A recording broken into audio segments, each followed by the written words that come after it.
Hello, welcome once again. This is New Meta Podcast, episode 85. My goodness, it's half a decade. We're here to discuss 3 fun heroes that all have pretty surprisingly good win rates. Bounty Hunter, Enigma, and Phoenix. Very important the order that we cover them, because we're not the most time-structured podcast in the world, so it's likely that we spend like half an hour on Bounty, 20 minutes on Enigma, and then like 10 minutes on Phoenix. Love for Phoenix. Yeah, we'll just tack on Phoenix at the end with like a name check and go over the talents.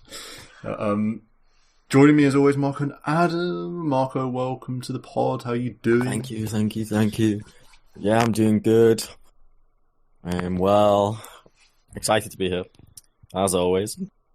Yeah. The podcast, this has become like a well-being seminar now. Yeah, man.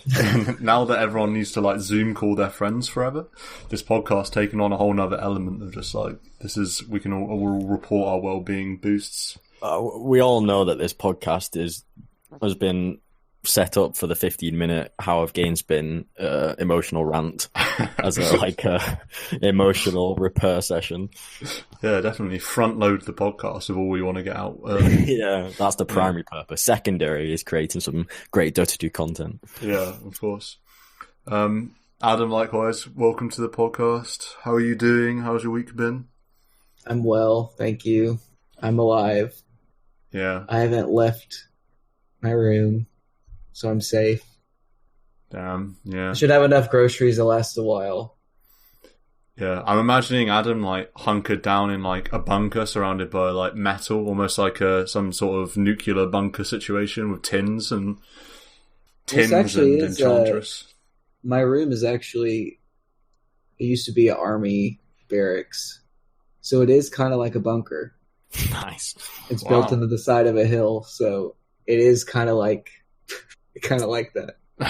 And I did buy a whole bunch of tins of food that won't go bad. So accurate image I have in my mind. Then very good. I'm not like sitting at my desk just with an open can of tuna, like eating anything. I'm not a savage yet. With a helmet on.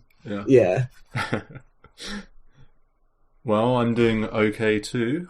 Always good to chat about some Dota, no matter what the time is, how troubling the times are. Dota's always fun. I guess, how have games been? Let's mix it up a bit. Adam, how have your games been? Fun. Yeah?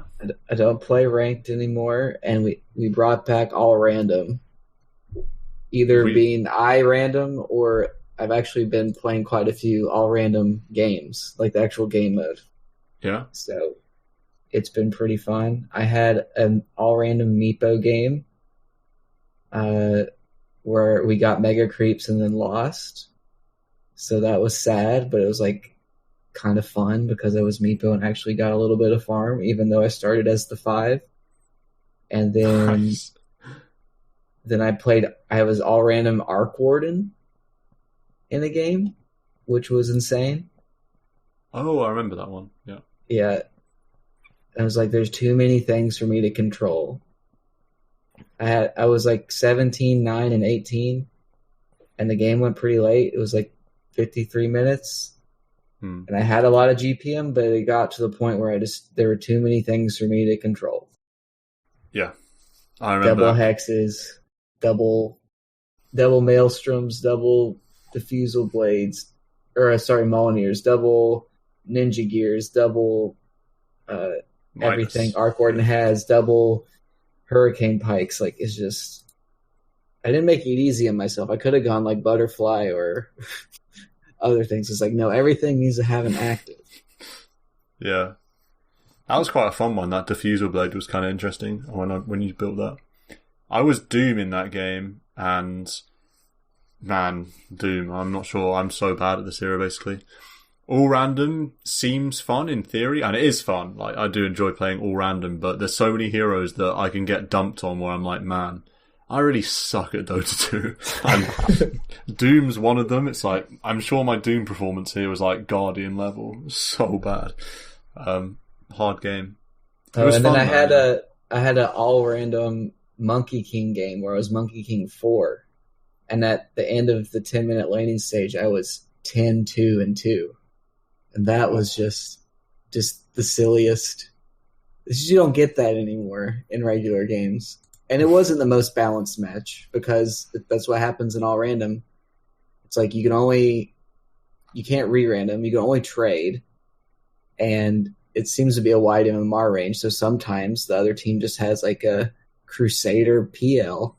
Yeah. And then you get to be Monkey King, and you just get to smack them over and over again. Yeah. Good stuff. I'll do my games now. We'll really throw up the schedule now. Shit. Yeah, it's all out the window now. New World Order. I've played 2 ranked games since last week. I would have really liked to have played more, but a mixture of internet issues and somehow being busy despite being in. I don't understand how that's sort of transpired, but it has. But I did get that's what I just gotta say. My little get on my soapbox, air out some grievances. Yeah. He's gonna flame us. Playing even less with you guys now that it's quarantine time. Like, not at all on the weekends. And you would think, since I'm locked in my room and like working from home, I'm totally down to fit in these cheeky midday games where it's like 11 in the morning for me, 5 for you. And I always get these WhatsApp notices, or used to, about cheeky game. Yeah. And then it's dried up. And then it's like, can't wait to play Battle Cup on the weekend. Just don't play it the entire weekend. It's like, what is everyone doing? It's like, sorry, we're playing Heroes of Might and Magic. It's like, oh, okay. Yeah. I mean, we'll see. I have to actually do real work starting on Monday because my laptop has been provided by my work. So that might, in a strange, converse way, lead to me playing more Dota, because it will become like. Can you install Dota on the work PC? Is it a better PC than what you're? No, certainly not. Not as good as my Cooler Master Tower Supremo, whatever it is that I've got now. But yeah, we'll see about that. But I did play 2 ranked games. One which was a Naga Siren mid win. That's always fun. Naga, talked about this hero many times, but sometimes you just play it mid, and you even play it against a counter matchup. Like SF is like very fine against Naga, but because you can nuke the illusions, but it really doesn't matter because you just farm and push out lanes. You're always going to get farmed, and it's classic Naga. Never feels in doubt, and it helps that I had an Ursa kind of carrying me from the safe lane. That's always nice. But that was a nice game. The other ranked game I played was a Monkey King game, which sort of epitomizes some of the problems I have, I guess, with a lot of heroes, where the laning went really, really well. I was laning against a Kunkka, so go figure. Monkey King versus Kunkka, and it was really, really good. I killed him like 3 times in the lane and stuff. I had a ward to catch him jungling and stuff. It was going really, really well. I was the top net worth hero by like a long way, like with levels and stuff. And then as soon as the mid game happens and like I start rotating and the laning stage breaks up, it's just like really, really unsuccessful, and just I fall off basically on Monkey King after a really good start. So that game was definitely like a case study on very common mistakes that I make. And go on. That sounds like such a classic Magic T game where you drop off in the mid game, or you crush the lane and then fizzle out in the mid game. It sounds like such a classic case study. And I feel like an add-on point is when our party games, we have these really hard, but then really successful party games. It's often when you take the mid game to farm up on yourself and you do farm well, and then I always feel like it's in those games, as long as you're not a Meepo, that you then have the biggest impact, and that you then come out with solid farm and solid items, and then come to those big team fights, and that's when we do well, as opposed to like say you trying too much or force it, fizzling out. Say it's interesting. Yeah, no, I agree. In this game, I definitely regretted not being greedier in the mid game, because I went Echo Saber BKB, and when you go items like that, there's so much pressure to like win the game in the mid game, and so if it doesn't work, I'm stuck with Echo Saber and like a BKB, and I didn't get another item in this game. Yeah, and after such a good start, like everyone's going Radiance on their Monkey King these days. Yeah, Sumail's been smashing Radiance on Monkey. Yeah, so I think in hindsight, maybe I could have gone. Maybe Echo Radi's a bit greedy, but certainly I could have just gone like Radiance. I had such a good start. It really, it would have been better in hindsight to farm a bit more. Having said that, I really didn't need to in this game because we had a Battle Fury troll, so. True. So Monkey's a funny one. A lot of mid heroes I feel can very, very easily justify a second item BKB, like Orchid BKB or yours BKB if you're like Razor or something, or Kunka goes Drums BKB. Like, a lot of heroes could do it, but I feel like Monkey is one of the uncommon set that wouldn't fancy a second item BKB because he does need that. He needs the damage, and he's got an ult. He's got that jump where he can be a bit more evasive, so doesn't necessarily need a BKB. Like you initiate a fight with your big Wukong and your Q, like there's no real purpose often. Relative to other heroes, but yeah, game by also game. In this game, the main threat to my life was just getting Omni Slashed, so BKB doesn't help that much. Like there was a lot of fights where I'd kind of force the initiation with like a jump from the trees and stuff, and then I'd just eat an Omni Slash to the face, and then I'd either be dead or I'd be like. Did you turn into a tree? Yeah. And then invade one instance, and then still die. Yeah, I mean, anyway, that's just my 2 ranked games. Played an all random with Adam, that was good, and a lot of other unranked games. Marco, games? Yeah, so I've got 2 tales. The first tale is the tale of ranked games. So over the last 6, maybe 7, 5, 6 days, played 8 games, won 3, lost 5, bit meh. Literally 7 of the 8 were just total whitewashes. Just look at minute 10, one team stomping, they go on to win. It's been horrible. The one game that didn't fit that mantra was were we behind? But it was a bit of a close game, like a competitive game of Dota. And the reason that we ended throwing was our mid-storm basically threw the game, and everyone agreed at the end of the game that he threw and played poorly, and we're all like this cohesive communicating team, like make these plays, like we've got to nuke this Crob or this Terrorblade, I think they had. And it was a Gyro and a Crob, and we're like doing these strategic smokes and let's fight in this area. We've just seen the Mars TP top, let's go bottom, force a fight. Things like this, and our Storm would just be literally in our own woods farming, and we're all just losing our mind. And honestly, he then joined the fight and just like blitzed to mid-tier 3, and we're all like, shit, it was literally like Leroy Jenkins. We'd done like some sick fight. He comes late and then goes fucking Leroy Jenkins to the mid-tier 3. We then follow him like, shit, let's go with our mid-storm. They then Marzal, Gyrocopter, Crob, just like boom, boom, boom, ultimate easiest engagement. It was like, okay, guys, we've just thrown a bit. And so he was the fault. Storm is like such a bait hero. Such a bait. So much mobility that they can get so far out ahead of you, and they're like, "Why aren't you here? Why aren't you following up?" It's like you moved 2,000 move speed at like this across hills and rivers, and we can't get to you. It's pretty funny. So literally though, 8 games. That was the only game which wasn't one team stomping from 5 to 10 and then just to 30 minutes. That's why I've been not playing ranked, because it's not fun when it just is over at 15 and it's just a slog, and like these all random games are clowny, and that's fun. It's different. Even the wins, like I obviously love winning, and like I'm addicted to getting a big MMR number and all that, but even the wins, it's like it felt like just some stompy party game where at 15 minutes we're literally just stomping. There was one game where we were winning 4v5, and then our Naga free farmed and came and joined in at 20 minutes. It was like so dull. And then the losses are just doubly painful because you're getting absolutely twatted from minute 10, and there's no hope. And the team's like also a bit like flamey, tilty, and it just feels so shit. So definitely need to go to the unranked more, I feel. The second tale of my tales is unranked gaming. There was one game in particular.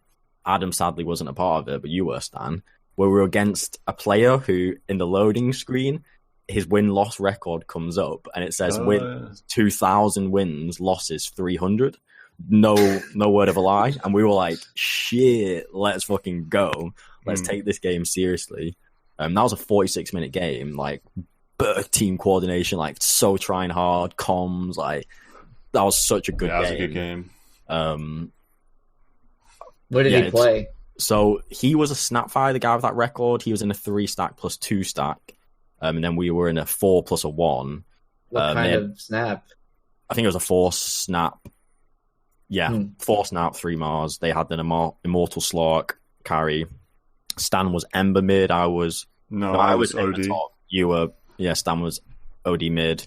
So they're like kind of the main heroes. We also had this Bounty who was our random 5th that was like the most toxic, flamey, tilty, die backing Bounty Hunter ever. Like 10 minutes in, he's doing diebacks and just all chatting like, Slark, go kill yourself because you bought an orb of venom. Literally was his words. It was mental. And we were just like, please calm the hell down. The game's going fine. Like mid and top were doing really well, but this guy was just popping off for like no reason. This unranked game. But eventually, lots of great team play. We pull out this really long win against some crazy, like abuse party stack. I don't really know how good they are truly because the stats are just crazy warped, but really good fun. So honestly, unranked, I do want to play more of it. And ultimately, party's like the pinnacle. You need to play more party. Yeah. How many? How many coronavirus related flames have you guys experienced so far? I can't remember seeing any. Okay, because I've already had 2 people not me, but explicitly say like, I hope you get corona and die, like that type of shit in my pubs. Yeah, they're just like, the first guy, I think I'd already said on this, on the pod, was like this guy fed his items and then said like, I hope you die of the coronavirus. I hope that shit mutates and takes out your whole family. And then another one along the same lines a couple weeks later was just like, go die of corona. Like, my God, like this is what I do to escape the real world, not to be confronted by it. Like, yeah, it's fun. Well, I mean, it's funny. I laugh at it because it's like so ridiculous. It's like, it's 8 minutes into a game and someone is saying that. Like, what is going on? It will never cease to amaze me how quickly and how small of a thing it takes to just trigger someone like massively. It's honestly incredible what things it can be. But yeah, before we move on to Bounty Hunter, maybe and I will keep my eye on the clock a bit, but I'm wondering if we've got any thoughts on like why is the meta so short at the moment? Is there any reasons why? Is this something that the community has discovered, or that the reason why these all games are sort of over at 15-20 minutes, it seems like? Or are we not sure? Before the answers, because a lot of me is going to say unsure, I would also make the note that I've been watching a lot of streams, a lot of high-level pubs, crit, Coifer, etc. A lot of those are one-sided games as well. A lot of the games crits winning, it's just a 25-minute kind of stomp. So I don't know how about everyone's pubs, but I'm seeing it a lot in watching it and personally. But anyway, to the question of why, Adam, what do you think? I thought I had a theory on this at one point, but I can't remember. That's the best answer. Bates that he's got an answer. But it's I don't know, just like you fall behind and then you feel like you can't do anything. Yeah. Well, with all the heroes, are like just so geared towards the mid game and like winning the lane, and the towers aren't that, big. They might need to get buffed again. I don't know. It's just like the aura items stack up, and you get taken over, and then you inevitably lose out on both outposts, and then I don't know. Because the jungle isn't very good. Right? It's all kill focused. And if you just get a kill lead and you keep killing, you just snowball. And all of a sudden the enemy safe laner is level 20 and yours is like level 15. There's more gold on the map in general. Like the jungle is relatively bad at the moment, but that's only because kills are worth so much more than they were, say, a year ago. And there's bounty runes everywhere, and there's neutral items.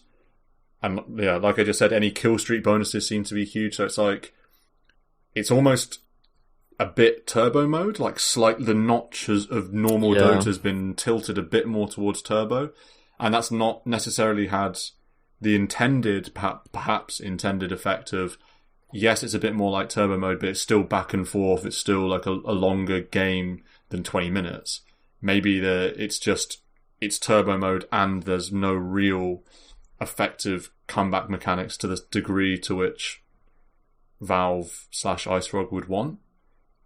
I mean, because certainly you don't imagine that IceRog wants a meta that's games are decided in a one-sided manner at 20 minutes. So no, I think also.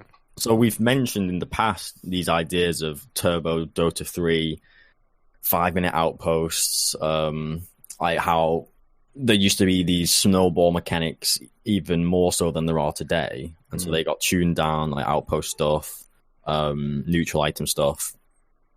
But I feel like over time, although those changes have happened, the game style and understanding and the meta has just adapted to being that bit faster and, I don't know, like more aggressive, more punishing. Maybe the hero pick sometimes if more your punishing. hero can't brawl, it's over because you're fighting over objectives the entire time. There's no farm time. Yeah, it feels like. So I feel like off drafts you could get slaughtered, and then because of the nature of the game with outposts and neutral items, although they've been nerfed snowball wise, they still exist. And if you are ahead pre 20 minutes.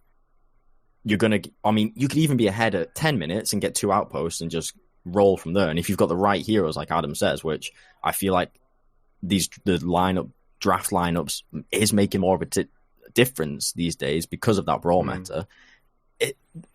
The snowball mechanic hasn't stopped or isn't dead. It is, and it's still just as strong as ever. And teams will just snowball you for 10 to 20, get outpost at 20, get all the neutral items before you. And there's no way to come back. Like, you might kill one hero that's got a kill streak. It still doesn't feel like it matters. Maybe some underlying XP stuff needs to change, or like the outpost XP stuff needs to change. But I feel like in an awful lot of games, you can find yourself behind XP-wise big time, just from the lanes finishing. And then you're behind in XP, win a brawling meta, you're going to lose the fights that happen because you're all weaker. And then the gold just snowballs, and the XP continues to snowball. I don't know. No, it seems about right to me. I think it's interesting. This conversation we definitely had before. You know, before these turbo mechanics were tweaked. But it's like you said. Perhaps now people have a better understanding, so it sort of cancels it out a bit. And maybe some of the heroes that are popular. You know, there's lots of factors at play probably. But it's an interesting thing to think about. Yeah, won't spend too much time on that though.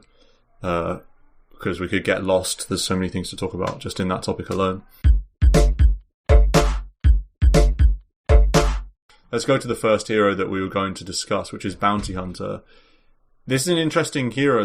Part of the reason that I was excited to talk about Bounty Hunter is because he has a 10% win rate in Divine... Sorry, a 10% pick rate, rather, in Divine Plus, with a 54% win rate, which is quite a remarkable win rate for a hero like Bounty Hunter to me. Another interesting observation is he has almost exactly the same pick rate across all MMRs, which is very unusual.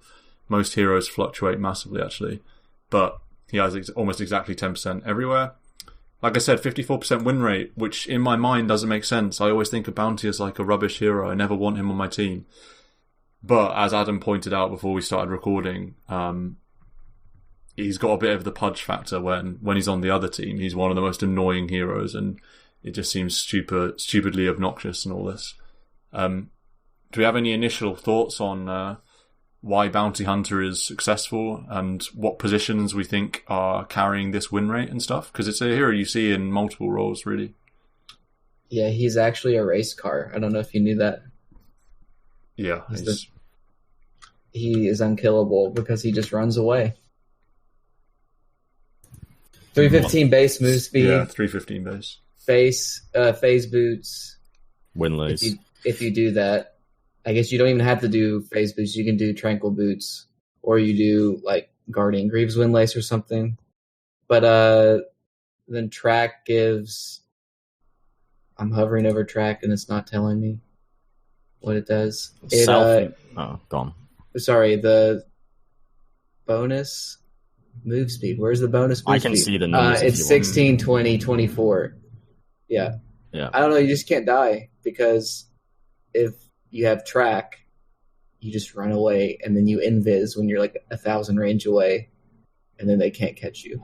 Pseudo Weaver. Yeah, and then dust doesn't matter because you're counteracting the dust move speed reduction reveal because you have the track bonus speed. So you just like actually just walk away normally, and then you have 7 armor at level 1. So. Ooh, 7 armor. Yeah, that's crazy. Wow, that is crazy. I didn't think it was that high at all. That's like TB levels almost. Like, that's crazy. Do you think this hero's showing up mostly as a 4 or mostly as a 3? Have you seen it much, Adam? I think it goes in that lane. 4 and 3. I think you could do it as a 5, but you'd have to coordinate it with the carry. Because Ricky can't do this anymore, but Bounty can. You can do and you don't even want to do the level 1 like invis stuff anymore. No, you don't. It's too good because they switched around Shadow Walk and Janata. But you can and then even at level 2 you don't get Shadow Walk, you get Shuriken Toss because that's such a value spell too. Yeah, it's really interesting because used to be Bounty Hunter would always be invis and he'd pop out Janata you, and then you're like, oh, I'm dead now. But now he's just like he just runs at you. Yeah. He Janatas you and you're like, I don't want to lose my gold. Oh god, he's going to hit me for 200 at level 1. Ow. And then, oh god, there's 150 damage Shuriken Toss. And he just like waddles at you now. He doesn't actually need to be sneaky. It's pretty funny. Yeah. Janada's one of the most annoying spells. When you're laning against a bounty and he starts walking towards you, there's almost just an inevitability of like, well, there goes 12 gold / 20 gold, depending on the level. And it's trying to run away from a Janada's like one of the saddest things ever. Like, it's just, you can run away, you're just delaying getting hit. Like, if you ever want to hit a creep in the lane, then you're just going to take bonus damage and gold steal, like, guaranteed. That's almost enough to carry this hero's laning, right? I mean, being fast, really high base armor, and Janada gold and damage steal is like all you need, really. He's not really a kill threat hero in the lane, or is he? I mean... Oh, I think he's totally a kill threat, because... Just running you down. Yeah, just with Obervenom, he just runs at you, and he has like 55 base damage, so with Janata, that's 125 at level 1. And that comes up every 12 seconds. And then at level 3, it's just...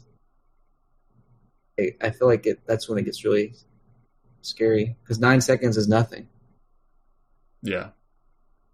This hero originally, or I say originally, in my mind, in the past, has been sort of like a track merchant. You know, track heroes, team gets kill, team gets gold.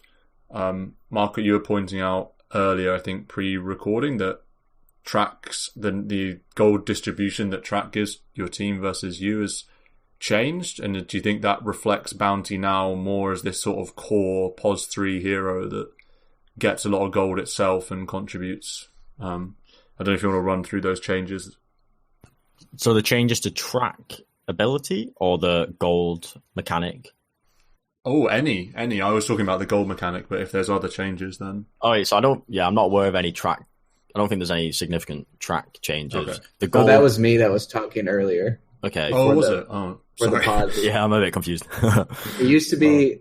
he gave more gold in the AoE to the team around, and now he gives more to himself.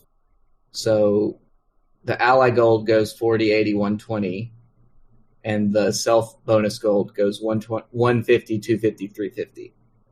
So at level 12, every track kill's giving you 250 bonus gold. That's almost why it's almost better that he is a support, because then he's just throwing out these like minuscule like tracks, not a lot of investment, and then he's getting all this gold, and then he gets pretty farmed. And then you have your 4 has all these aura items on them instead of your 3. Kind of opens up your 3 picks, or like your 3 item builds. Yeah, that's an interesting thought, I suppose. I feel like you could fit into that 3.5 role as well. Like you have the two offlaners that both find themselves with good gold and XP, because obviously because of track, so he could be a bit of a greedy 4, if you know what I mean. Because you could say, okay, the idea is strict 4, build aura items. You've got track to get you gold, and therefore you can do that aura item game and say. But also at the same time, people are realizing the guy's inherent kit is pretty manly, and the hero can get in your face with armor, with HP like a vessel phase boots, and cause a lot of damage just by right clicking, really, in the middle of a fight. So also the idea of him being a 3, I've not seen it, but I feel like would be pretty effective. And talking about why the hero is so good, I do think it's the laning. We mentioned how important laning is, and we very often do, but now more so than ever. A hero like Bounty is, I think, picked mainly for his lane dominance, firstly, and then second, how that translates into this skirmishy, fighting snowball hero. So, seems to fit the bill. He's almost like the reverse alchemist or any mega farming hero. Anti-Mage's like, oh no, we haven't seen Anti-Mage for 15 minutes. Oh, he's going to be like 6th or whatever. It's almost the same thing, but for team fights. It's like, oh man, we've had 2 really brawly team fights with lots of deaths on both sides, but they've got a bounty hunter, so they're just going to be ahead now. Or certainly if you ever get team wiped versus a bounty hunter and they get like 4 track kills, it's like such a punishing hero. So it almost plays into this snowbally matter of just guaranteeing that if you have done well in the lanes, like you say, it's like guaranteed to translate into gold advantages for bounty particular, but for the rest of the team as well to a certain extent. Yeah, that's the classic bounty phrase, is even if you lose a fight 4-1 or something, it's like, at least we got a track gold. One track kill out of it. And the best part about track is the vision, and that's so important in mid-game fights. And maybe not the best part, but like certainly an insanely important part of the spell.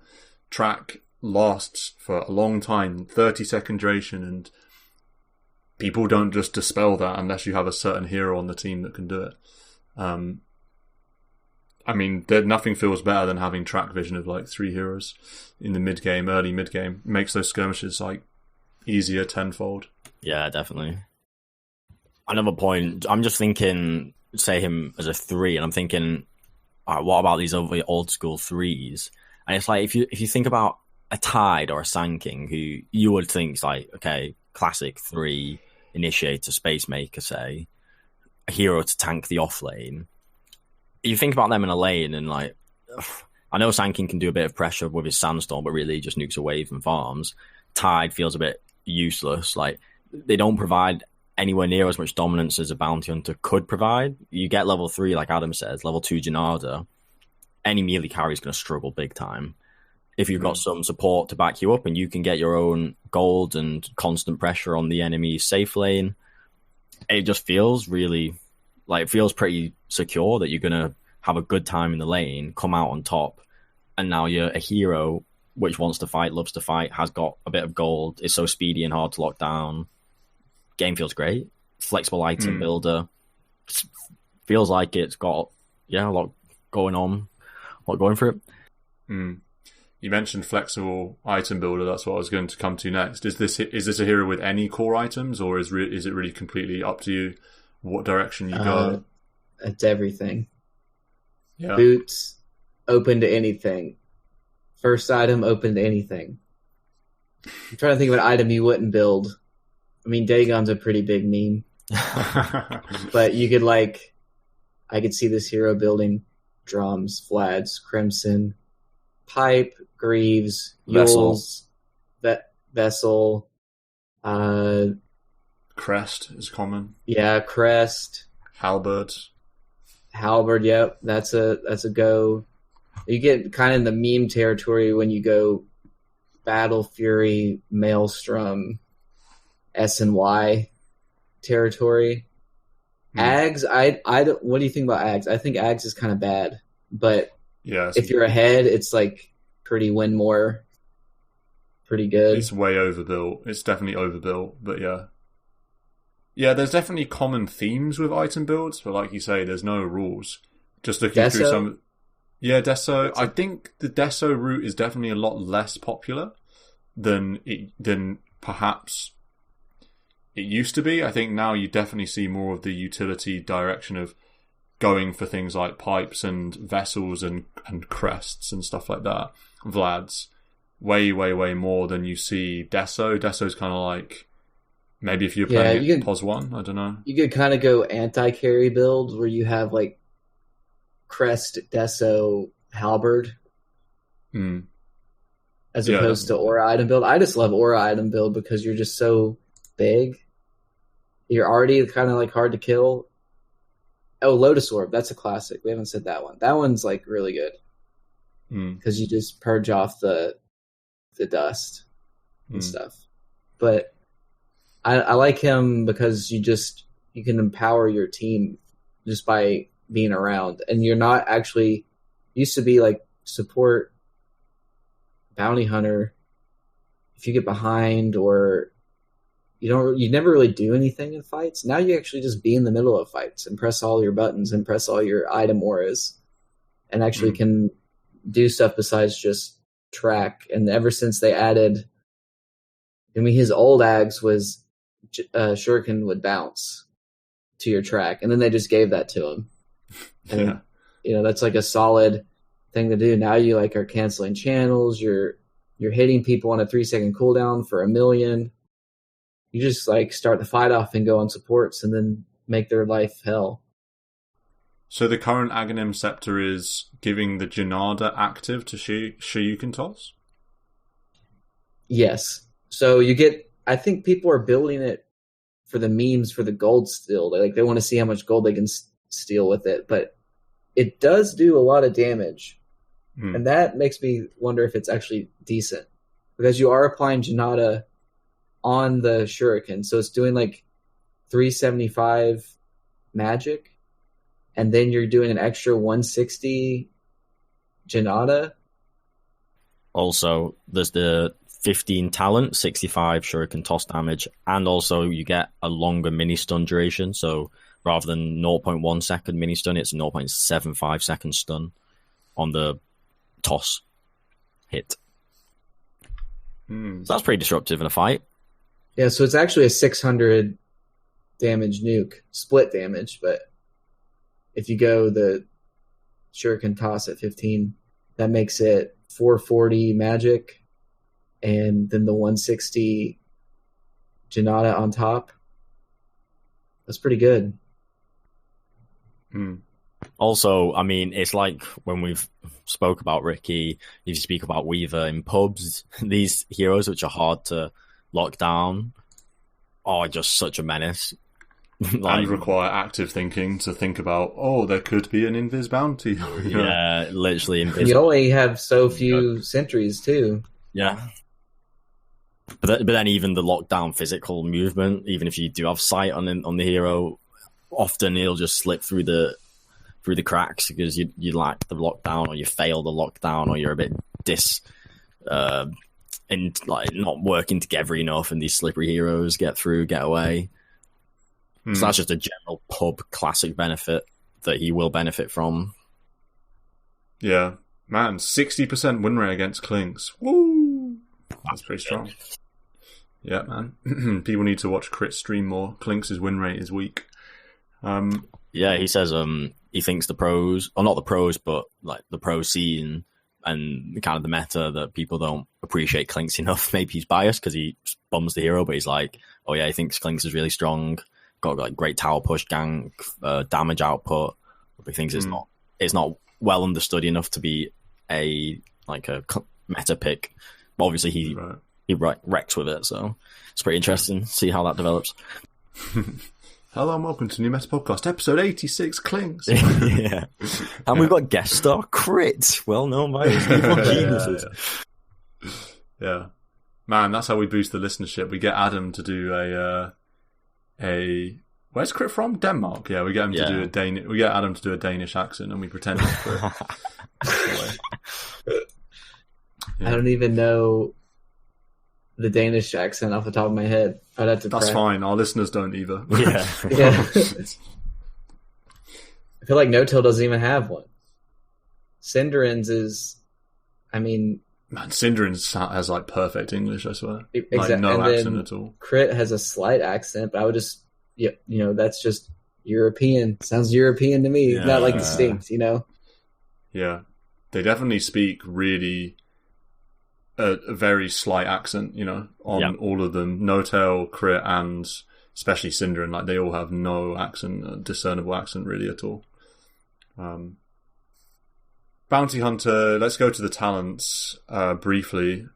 20 move speed. 20 move speeds, even faster than before. Wow. Incredible. Is there any credence for 25 damage? It's quite a lot. I think unless you're doing some POS 1 Gork Bounty Hunter, I don't think that damage is ever going to be better value than the movement speed. Yeah, I agree.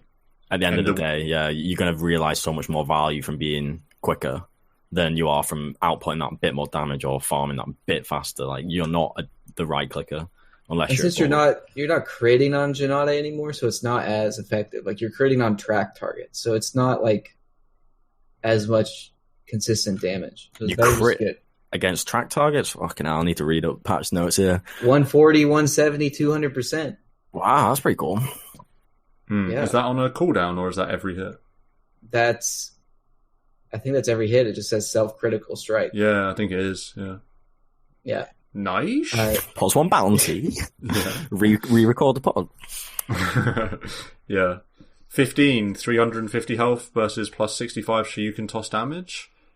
What do you reckon with this one? Is it just game dependent? How much do you need 350 health? Like, you need a reason to pick that talent, or if all things are fine and you don't really feel like health is of that much value, you just auto take Shoryuken toss damage on default? Or I think it's hard to justify the toss damage. I usually go the health, yeah. It's a lot of health.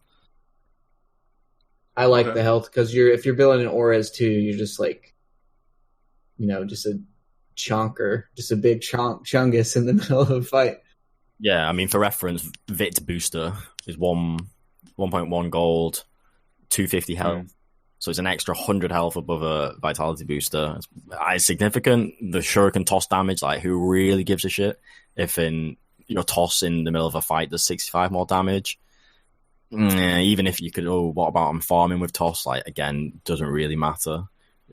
So I think that health is strong. Okay.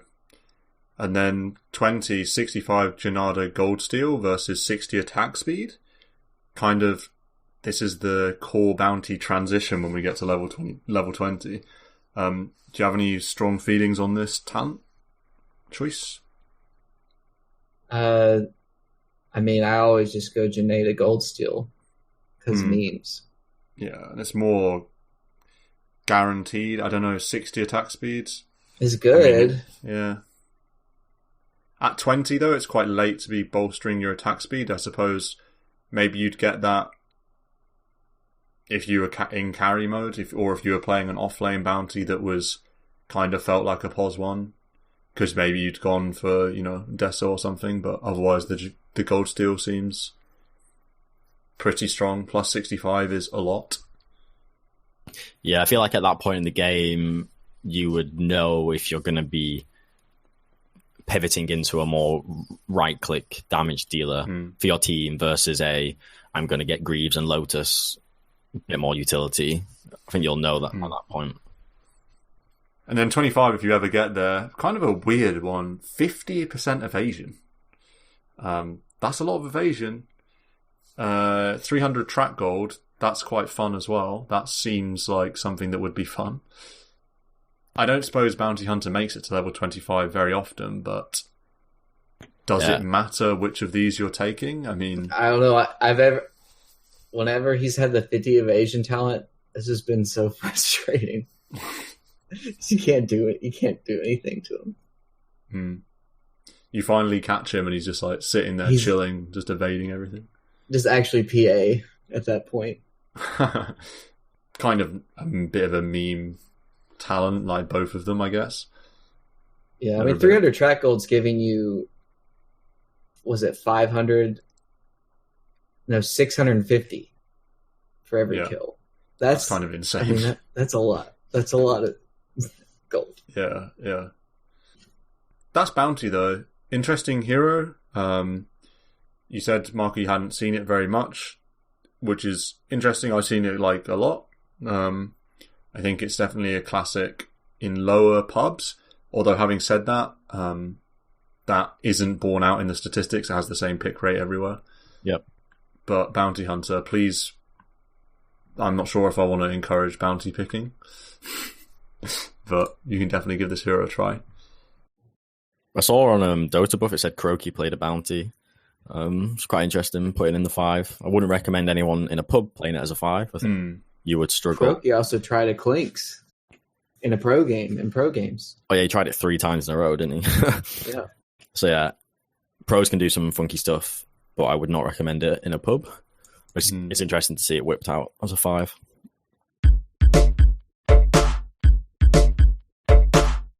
Here's a hero that's a bit of a new meta PSA. I know we have opinions on this hero and how it should be played. Enigma, 53.5% win rate, which is quite strong. Very low pick rate though, just 2.5% at Divine Plus. Again, that's quite consistent. The highest is 3% at the lowest MMR, Crusader, etc. Kind of a funny hero. This is sort of a POS 4 jungle, kind of a Grief or a POS 3 hero. I watched Notel do it as a 5 as well. 5 Enigma? Is that what we're talking about? I don't think so. I think that would be the most uncommon. But I did see that's the yikers. Yeah. Double TI winner. I think of this hero as a 4 on Radiant, and then you eat the range creeps, and then you can do the triangle. Yeah, that sounds most value. You don't get as good of a triangle on Dire. It's still doable, but yeah, I think of it as a 4 aura hero. Not as super greedy. I don't like the Midas as much. The Midas is like okay. I think it's just like a Helm Dom hero. Yep. And if I was to, really grind some Enigma, I would work on getting the Helm Dom timing as fast as possible. Yeah. The quicker you get that, the quicker you take over the game. I think, well, I've not seen Midas in forever, and I do feel like it is just too slow, greedy to justify. It is like literally dead gold. Your Enigma, you don't need attack speed. It's just the greediest possible item. It's like not going to provide anything. He lost the GPM talent, right? So then there was like a thought that, you can go Midas and then go the cooldown reduction at 15. And like you're usually going cooldown reduction anyways now because you want the it works with Black Hole and stuff because they flopped around talents like plus 100 Malefice damage. That's like a kind of a meme at 15 anyways. It's like the only option to go 15 cooldown. But yeah, I think the other build besides Helm Dom is like Blink Rush. That's like the pub build. I think that's kind of a meh. Yeah, so I like the idea of Helm Dom, like you say, when you're doing it as a 3 or a 4, because then you will pick it up at a good time. And then we know what it does. It's such a great team fighting item. You get a neutral creep like a Centaur that's very strong in a skirmish. So it's a very good tool to equip yourself with in these mid-game fights. I think the Blink Rush can be justified, and I'm just going to steal my Notel content. He was 5, and so he, as 5, much more gold starved. I felt like the Blink Rush, inverted commas, was or would be a better choice if you are 5, because that first item pickup, will be much later than, say, you're a 4 or a 3. So say you're a 4 or a 3, and you could buy Blink at like 12 minutes. Who gives one? Like, you're not going to get some Blink Black Hole business going on at 12 minutes. Like, it's really not going to be game changing versus big team fights later in the game. Whereas a Helm of Dom, 12 minutes in, you can get a lot of work done. On the other hand, say POS 5 Enigma, I mean, maybe we shouldn't advocate this, but the rationale being that first item pickup is now 22 minutes, say, or 20 minutes. A blink at 20 minutes is going to be way more powerful than at 12 minutes, just by nature of the game, more heroes together, etc., more impact possible. So that's the only time I would see Blink Rush being viable. Otherwise, I really do like, Helmet Dom into Greaves. Honestly, don't even need Blink. Helmet Dom into BKB maybe. I don't think Blink is a core necessity. I think Greaves often is going to help you and your team a lot more. That's an interesting point you made about Blink at 12 minutes versus Blink at 20 minutes. Because it's really not the same as, I'm a whatever Centaur, Sand King, basically a low cooldown stun hero, where you get Blink really early. And it's like, man, like this opens up the game. Like Earthshaker is a classic example. Yeah. It's totally different. You have Black Hole on literally a 200-second cooldown. And at 12 minutes into the game, your heroes are sort of in groups of 3 at the most, really. They're not... You do get 5v5, sure, but it's... it's just so tenuous of a reason to get it at 12 minutes. Yeah. So, and even those 2 kills that you might get in that Blink Black Hole at 12 minutes, relative to 2 kills at 20 or 22 minutes, matter a lot less in terms of like the macro benefit you're going to get and the objectives you're going to get on the back of it, etc. So, and you can get 2-man Black Holes at 12 minutes anyways, just by walking up. Yeah. So. Yeah. I was just going to say, just to clarify, when did I cut out when I was introing Enigma? Did you? I didn't hear you cut out.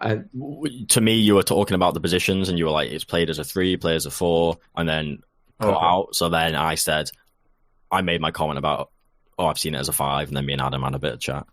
Okay, that's cool. I didn't hear that. So one thing I was saying, I guess, to myself, but I'll ask it again then, is...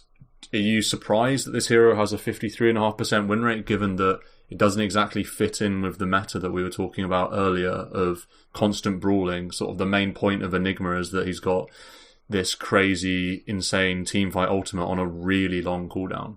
So how is it that this hero has a 53.5% win rate? Or do you look at the win rate and say, well, it's not legitimate because it's got such a low pick rate that you can't consider this hero as actually being good? Yeah. I would go with the latter. I don't think there's the frequency enough to really feel its true value in the meta right now. And I don't think it is like, a legit 53.5% good hero. I think it's, maybe more niche picked or like spammer picked, or in the games where it's going to be able to work. On average, I don't think it's a good pick. On average, I think you are too slow and you're not going to get online quick enough, and you can farm well, or you can deny your range creep. That's helpful, but I do feel like you're too slow in your fights and what you offer. You do need your farm, so it's a bit greedy. You can't smash a lane win like other heroes can. You can't be involved and as mobile as other heroes can. Yeah, so I'm not a fan of it for those kind of meta reasons. I think he's fine because you build auras, and if you do win a fight, Eidolons push really hard. So he converts fights into objectives. I think a similar reason to that for why I think it could work, maybe one of the reasons why it's seeing its win rate above like 52, like above this medium threshold, is that greed often does pay off in pubs, and greed often does go unpunished. And so, although maybe hypothetically you should not get away with a hero like Enigma, probably in lots of pubs you can, and the teams maybe don't play as fast as they should have, not as aggressive as they should have, and therefore allow that Enigma to get like an item and a half, etc., allowed to play a bit to a slower pace. And maybe that could justify the Enigma a bit.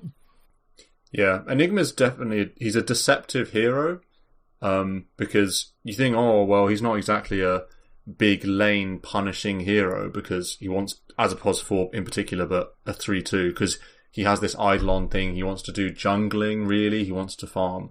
That's what his kit is for. But at the same time, just denying range creeps with demonic conversion can be quite lane crushing in of itself. And also you think of him not as a pushing hero and not as a hero that can help in fights in tempo. But like Adam said, he can build Helm Dom and auras, and suddenly he kind of is in a strange way. He just has this X Factor bonus black hole thing as well. Yeah. So he's kind of... I agree with what you said about how he's... Because of the pick rate, you can't exactly say he fits well.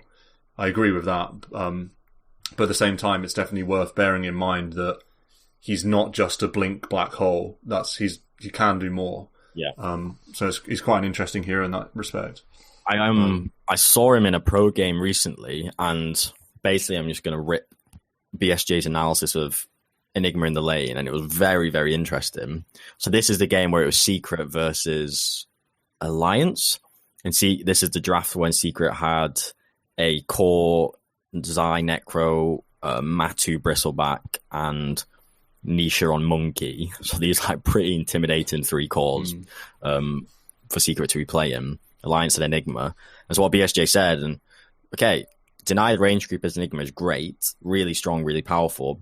But then the way you basically beat that and punish this slow, greedy hero is that you pick a hero or you play a playstyle where you're really aggressive in the lane, and aggressive in the sense of if you start literally skipping the tier 1 and putting pressure onto the Enigma where he's saying his triangle, or where he wants to be denying creep near the tier 2, and instead you just creep skip and start like shoving down the enemy's tier 1 as fast as possible and posturing your hero really far forward so that you kind of stop the Enigma's greed being able to pay off. That is where you really hurt Enigma, because now he can't realize his edge of greed. And you're then saying, okay, a hero like Bristleback, which is what Secret's 1 was, just did that so easily, so perfectly. I think aided by Sweaty Chen. Like the Bristleback, they got the tower at 5 minutes, 6 minutes. The Bristlebacks, was solo killing the offlaner anyway, just kind of outplays. But then he's putting so much pressure on the enemies off lane that Enigma doesn't have space to farm, doesn't have range creeps to deny, because they just dive in tier 1s. And when I say dive, I don't mean for heroes, but just for creep. And so, like, really kind of choked the Enigma's early game advantage, and he was therefore never able to realize some edge, never able to build a Helm of Dom. And it kind of the same thing happened in the top lane. The Necro was against an Ember Spirit, and he just skipping tier 1 towers just to get the creeps. And how do you kill those creeps when there's a Bristleback or a Necro that have creep skipped? Like, how do you get around that hero that's in the way? You ended just starving Alliance's cause, and that's what Secret did. And Enigma, you'd start denying range creep, but what use does that do? Doesn't do anything. The enemy's up in your face and in your jungle. What can Enigma do? Not really much. So it was really interesting, BSJ breaking down basically how to clamp down on an Enigma and basically abuse its greed, and obviously Secret did it perfectly because they're very competent players. But it was interesting, never really had that analysis or insight before. Yeah, that's interesting. Necro 1 on this hero? Is that the greed? Is that greedy too, or is that a Helm Dom replacement? Necrobook 1. Yeah. Necronomicon 1. There's been a lot of hype about this item. I've never built it myself, I don't know. I've never really felt it out. Strength, mana regen, and the summons. He can handle the nerfed mana cost because he's Ent, but I just think Helm Dom's better. Yeah. But why not both? And why not just go Necro 3 all the way? You're going Auras, you're going, it's good Auras on the Necro 3. Could be. Talents then, I suppose we should hit if we feel like it. And then we can get on to Phoenix before the end of the episode briefly. Any talent choices that jump out to you? This 10, and we've already done 15, but this 10 magic resist versus Eidolon attack range. It's quite an interesting one. Thoughts on this one at 10? I've been getting the attack range. I don't know. Magic resist is good. I've just been testing out the Eidolon range. It's kind of a meme. Plus 200. It's cool. You can't get wave cleared as much. Helps get them involved in fights and skirmishes. Yeah, definitely in fights. Yeah. I quite like that idea of attack range. I think if there's the obvious game where they have a lot of spell damage on the enemy team and it's hard to not get hit by these spells, say, 15% magic resist is an incredibly value talent, but in the game where you can skip the magic resist, pretty cool. And 15 we did level 20 then, 60 Eidolon damage versus 500 health. 500 health is a lot, but you've got a lot of Eidolons, and if they're all doing 60 more damage, when you get this talent, you notice it. The 60 Eidolon damage. It's crazy how much those things are doing. At level 20 of a game, you don't really want to need 500 HP. You're not brawling in the middle of a melee man fight, really. No, you ideally at that point you want to have like Blink and Grieve, sure. Or I mean, you don't always have to have Blink, but a lot of times you will. And if you do have Blink, it's not like you're trying to survive in the middle of a fight, are you? You're coming in to get that black hole, and 500 health shouldn't make the difference. It's not going to make a difference really in that situation. Yeah, I feel like it's quite easy to forego that and just get the Eidolon damage. That does sound like a hell of a lot. Yeah, it's certainly super noticeable. And then 25, we have +7 demonic conversion Eidolons or 5 Malefice instances.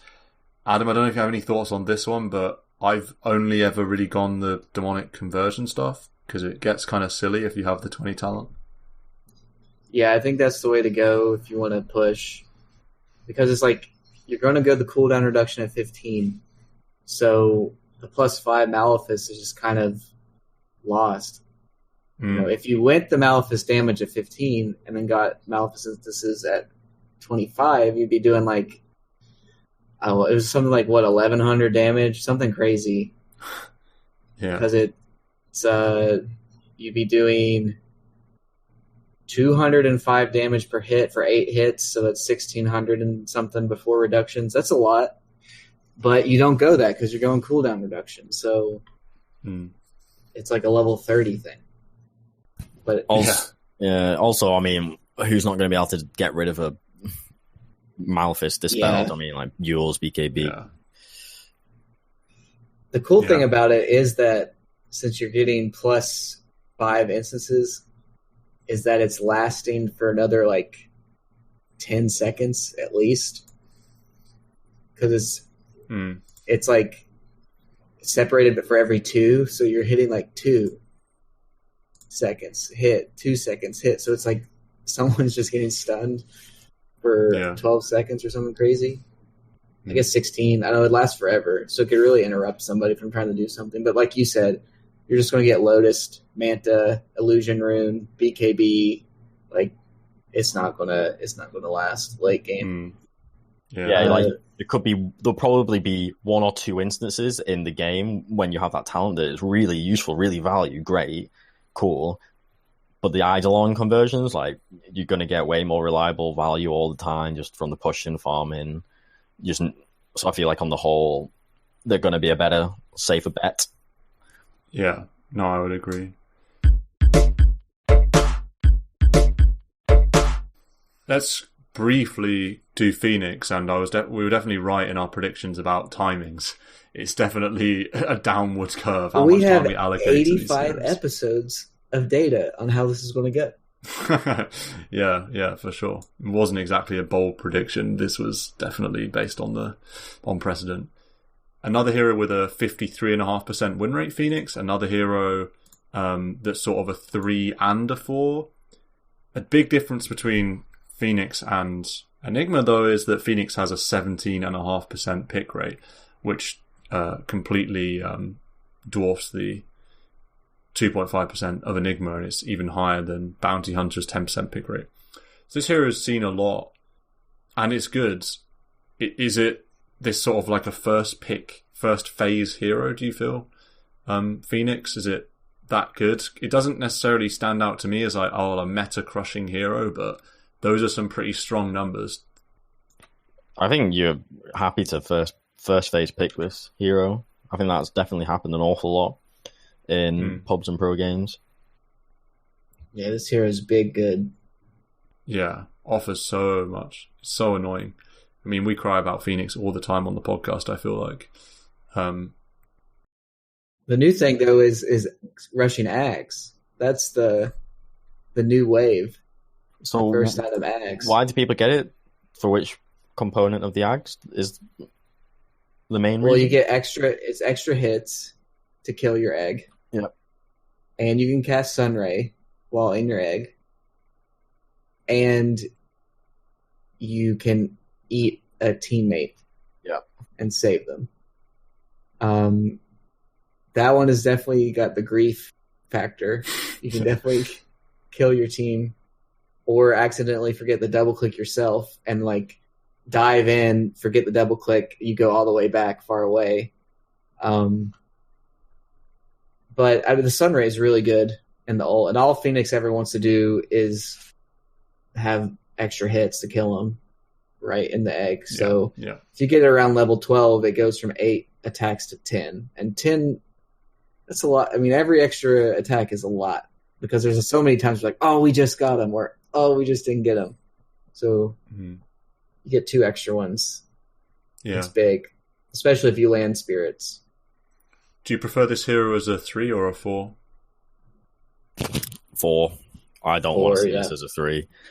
I think the idea of a 3 is that you're going to spend a lot of time, or a large priority of your time is to farm and hit creeps and amass gold and XP. I don't think this hero is like to be a 3. The farm as a 3, you're going to be using those spirits on creeps, and I want you to be throwing those spirits on heroes. Yeah. You've got level 4 fire spirits. If you hit a hero with a few of those, because your allies providing a bit of disable or whatever, fucking shit ton of damage. You're shitting bricks on faces. You mentioned fire spirits. I think that's the set in stone maxed spell. After that, are you maxing Icarus Dive or Sunray? Does it matter? Is it game specific? And if it is, what are the things you're looking out for? So, watching Saska play it, and he's the number 1 player on EU on like multiple accounts. Somehow. I believe he goes 2-2-0 and then gets fire spirits and then maxes Sunray after. 2 points at Icarus Dive in lane because it goes from 10 damage per second to 30. Oh, interesting. So you can get kills with level 2 dive. It's negligible the amount of slow. It goes from minus 19 move slow to minus 22%. Like that's not too much, but it does triple in DPS. And then you max the fire spirits, and hopefully by the time you have your ags, your Sunray's maxed out. Also, Sunray's going to be less effective early game damage output wise when it's this max health. Yeah, percent damage per second. Percent base rips through strength heroes. Yeah. To be honest, it's probably getting a lot of attention because strength heroes are, I think, out of the 3 attributes, the most flavor kind of heroes in this meta, and for the last couple patches, I think strength heroes are the top dogs. So someone like Phoenix, perfect. Interesting. Yeah, I don't know about the attribute stuff in Agi strength. I don't think it's not quite as strength dominated as it was before. I don't know. I wouldn't have thought, but I think int heroes are quite strong at the moment, aren't they? Have I made that up? But I'm sure some will, but my feeling is that it's more so strength that sees. You got any Agi fans? Any Agi fan listeners? Also, I guess on the Phoenix point, a lot of Agi heroes, you'll still get a lot of Sunray benefit from. Like just Agi heroes that get any kind of carry who's got a lot of HP. Sunray is going to be effective because it's just effective against any high HP unit. So a bit of that, but I do think generally strength heroes have got the most like stock value, whatever the phrase is. Interesting. Is this hero sort of in the bounty hunter category of you can kind of build anything you want? There's no real core items. Obviously, you see Vessel a lot on the hero, but you can really build a lot of things. You can build your pipes and your crimsons if you want. I mean, you rarely see crimson on the hero, but you can build like Halberd. Obviously, Shiva's is a classic one on Phoenix. Lotus, stuff like that. I think it's a little bit more contained, just because Bounty, you could say, has all the auras and all the utility and a bit of physical possibility. I feel like Phoenix, like some utility, like you mentioned pipe. I think in a game when you need a pipe, you're very happy to get it. But I do think if you're a Phoenix, you want to get Spirit Vessel. It synergizes so well, attributes, damage output. Honestly, I mean, I don't know, maybe this is a newbie comment to make, but Veil, even if you're a 4, can go a long way just because your damage output's so big. And then you can boost other people's damage output, and your ult and your dive still offer disable and control. Definitely, yeah. So you could get a Veil. It's not like you need some other initiation tool. And then outside, honestly, Vessel, I don't know, like maybe Ags is just the way forward. Could be, yeah. If you don't need some like critical pipe, or I mean, I can't really think of any other critical item you might have to build. Yeah, I definitely think Ags is the stock value's rising, and there's plenty of people that are going Vessel Ags with, say, Tranquil Boots, then that's their build. The only other item that I'd say is quite common is Halberd, because obviously Phoenix is a strength hero, so the Sange component is nice. 20% status resistance and is strong. Strength, obviously nice. 25% evasion. That basically lets you're almost guaranteed to get your egg off, because you're hard to kill pre-egg, because you've got status resistance and evasion and strength. And obviously the active disarm is like, we all know how strong this is. Undispellable 5-second disarm. Or rather 3-second disarm on melee and 5-second on ranged. So they're the two most built items. Vessel definitely sort of dominant though. Yeah, Vessel always synergizes well because you're already dealing so much damage. So that's when you see like these people go mid at Phoenix or something, and all of a sudden they dive into your lane, tag you with one Fire Spirit, Icarus dive, and a Vessel, and you just melt. You just die 100 to 0. You're like, what? This is so unfair. But one nice thing about Phoenix is you're never in a situation where you're like, oh man, I built treads, I should have built phase, or I built phase, I should have built treads. This is just Tranks for life. Yeah. You never even see Greaves on this hero. It's just Tranks for life. Maybe Brown Boots. You have to, because all your spells deal damage to you. Yeah, it's true, yeah. Any tips for Supernova usage? Are you trying to do Supernovas in the middle of fights, or like on the edge of fights, or is it so fight specific that I think you want to do it pass judgment? 40% into the fight. So they got to walk the 60% to get to you. You want to do it. You don't want to go right on top because they're like, okay, just turn and hit you. You want to do it really far away because they're like, okay, take 200 steps, 200 units away, and we're fine. You want to do it to where they're like, do we go in? Do we go out? And then they're like, okay, let's go in. And then they notice, oh no, I've been tagged with the Fire Spirits while you were diving. Oh no. And then like, it's over. Yeah, so it's like the 1/3 in type of a deal. Yeah, if you can like, like Undying throws a tombstone on the high ground. If you can like dive and throw your egg on a high ground or on a cliff or across a river, that type of thing, that's also good. Yeah. I'm looking at talents now for Phoenix, and they're all really skewed one way or the other. At 10 we have 8% spell amplification, way ahead of the Icarus dive slow. At 15 we have the Fire Spirit DPS, way ahead of 500 health. At 20 we have 1400 Icarus dive cast ranges, way out ahead of the Supernova stun duration. And at 25 we have +3 Supernova hit count, is a long way ahead of the +2% max health sunray damage. Are there any of those that you think is actually worth closer consideration than the stats suggest? What was level 20?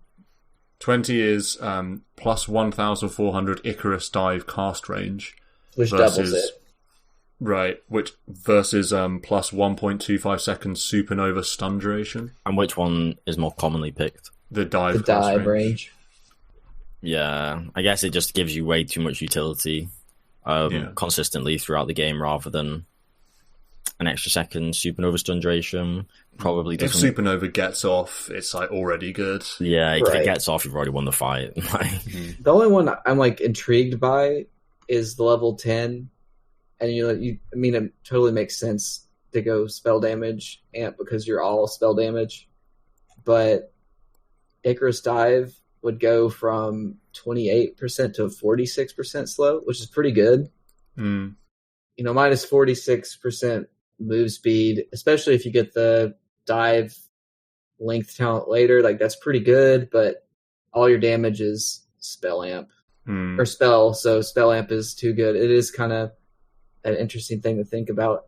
Maybe if you're bad at hitting fire spirits, which I know I don't play Phoenix a lot, so Icarus Dive slow is one way of guaranteeing that you do hit your fire spirit. So like you would have more effective spell damage over 8% by doing it that way.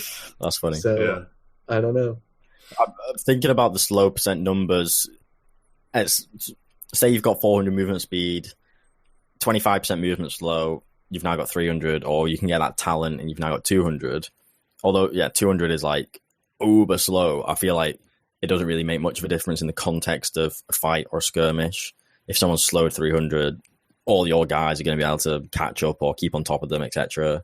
I don't think that extra movement speed slow is that value added in the context of the grand scheme of things, whereas the spell amp is like just out and out spell amp, like value added.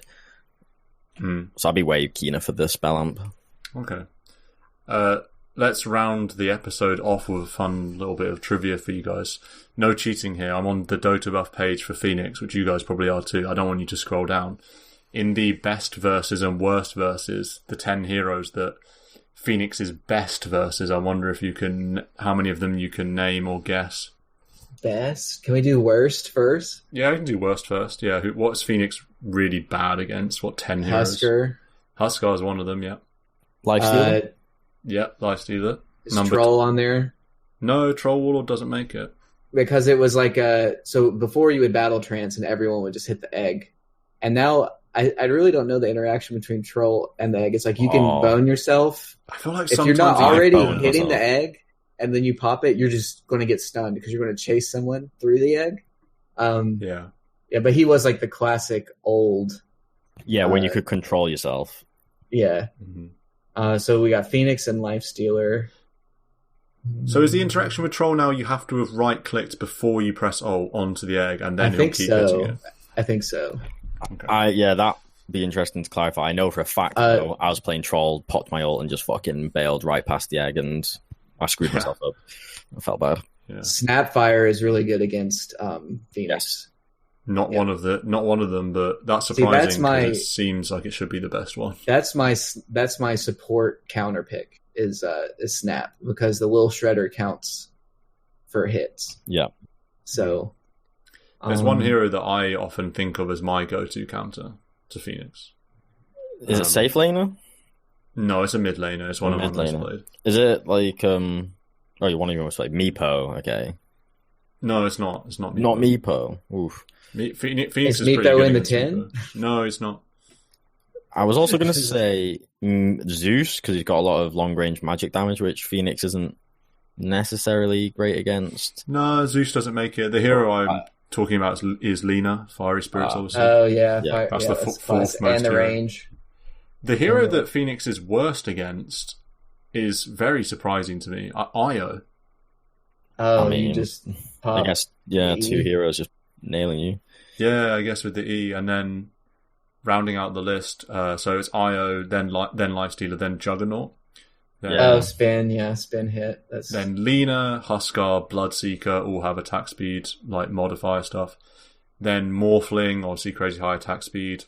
Arc Warden, and then the last two are quite interesting, Chen and Keeper of the Light. I don't know why Kotl is good against Phoenix. Someone dives into the Ignis Fatuus or whatever. Potentially. Interesting. Does Blinding Light can you Blinding Light them out of dive and it cancels it or something? Or Oh, I reckon you could. That might be real. And I don't think the Chakra Magic Mana Drain's that good, but you could also kind of do that, you know? Yeah, you could, yeah. But it's nowhere near as good as it used to be when it was Mana Leak.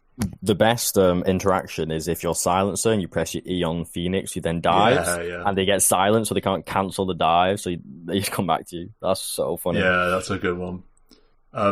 Best versus, how many of these can you name, finally? Here is that Phoenix is excellent against. There's a bit of a theme. A lot of melee. Yeah, a carries. Lot of melee. Exactly. Yeah, a lot of melee carries. Yeah. So he shits on. Yeah, he loves to shit on melee carries in the lane.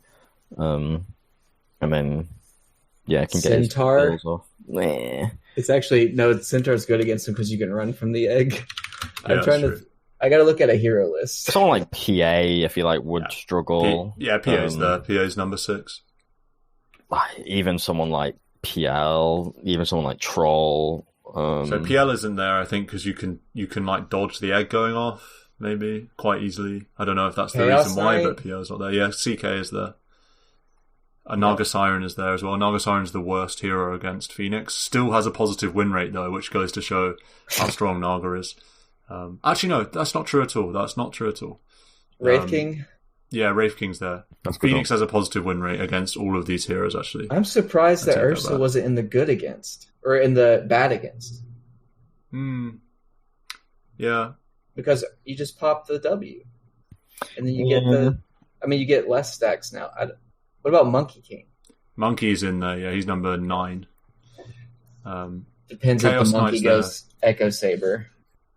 Yeah, Echo Monkey. It's Slark. No. Some of the heroes are interesting. Naga is the worst hero against Phoenix. Lycan is really bad against Phoenix too. That's the hero's got the second highest disadvantage. Treant Protector, I guess that kind of makes sense, I suppose. Then Lone Druid and Wraith King makes sense. Lone Druid and Tree is kind of interesting. I would have thought Lone Druid would be okay, especially with this Mask of Madness Bear build. That's quite a lot of attack damage to fly into an egg. Well, it depends on how they consider the bear. Can it attack egg, the bear? Does it count as a creep or something? And it's like I don't even know how illusions interact with the egg. I think it's like 1/3 of a hit on illusions. I don't want to check this now. Yeah. Let's check this. This is a good. Attacks to destroy. It just says 5, 8, 11.